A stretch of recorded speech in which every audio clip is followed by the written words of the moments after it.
Hello students, welcome back to the another session of history. Let us continue chapter number 3, effects of British rule in India. Since ancient times there were invasions, means attacks in India. Many powers, many invaders settled in India and they accepted the Indian culture. Even though they ruled here, they never made any changes in the basic Indian economic system. But when British started its administrative system in India, they brought many economic policies in India. England was a modern nation. Due to industrialization, capitalist economy prevailed over there. Hence, they inculcated an economic system in India which was conducive to economic system in England. Due to this, Britishers gained economic benefit, but India started facing economic exploitation. Next, let us learn about land revenue policy. Before the British rule, the village economic system was self-sufficient.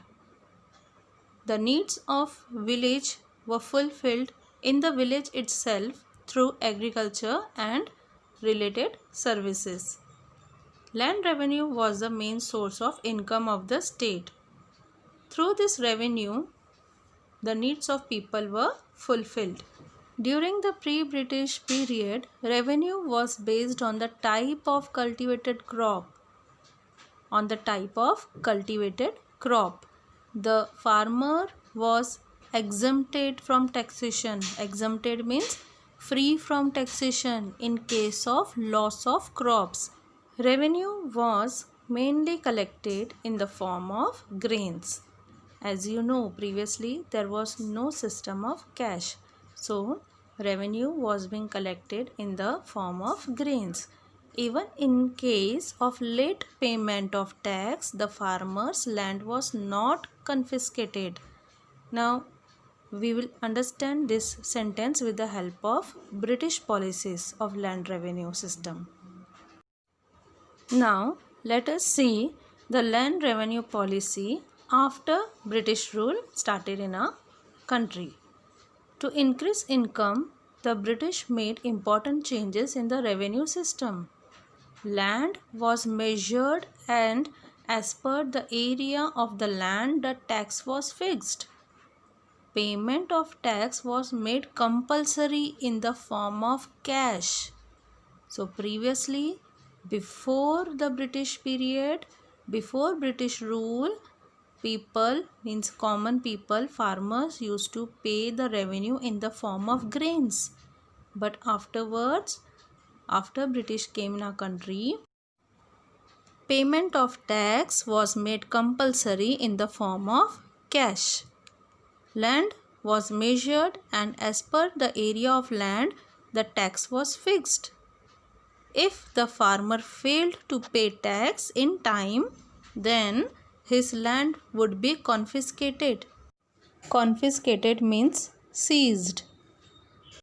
Farmers will not be allowed to do farming on this land.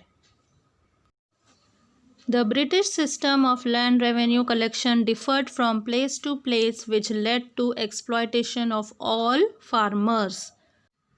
So, students, did you understood the difference between the land revenue policy before the British rule and after British started ruling in our country? Before the British rule, during the pre-British period, revenue was based on the type of cultivated crop. On the type, what type of crop is cultivated, the quality of the crop. The farmer was exempted from taxation. Exempted means free from taxation in case of loss of crops during famine, flood or any disaster. Revenue was mainly collected in the form of grains. And after British came in our country and started controlling our territories. To increase income, the British made important changes in the revenue system. Land was measured as per the area of land. The tax was fixed. Payment of tax was made compulsory in the form of cash.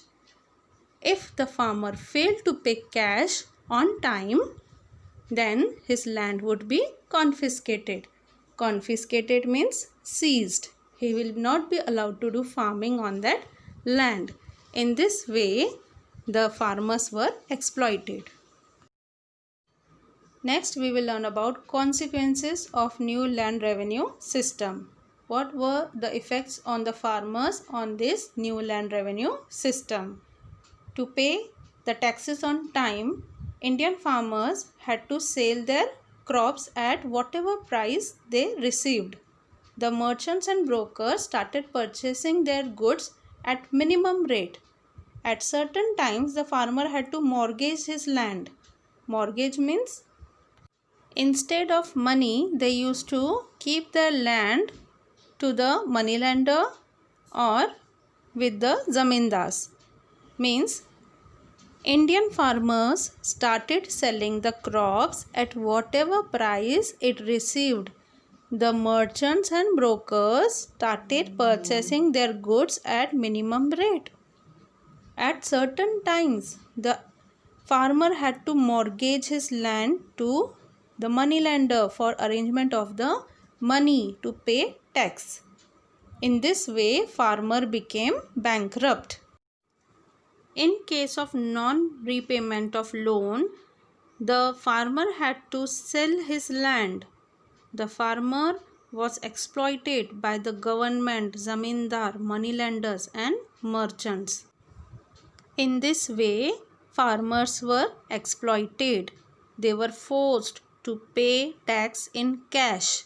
They were forced to pay tax on time. Otherwise, their lands were seized. They were not allowed to do farming on their own land, and thus farmers became bankrupt because to pay tax on time they have to mortgage their land, and also they have to sell their crops at the minimum rate, whatever amount they received. The farmers were exploited by the government, zamindar, moneylenders and merchants. Students, we will conclude our session, and in next session we will study about the commercialization of agriculture. Thank you.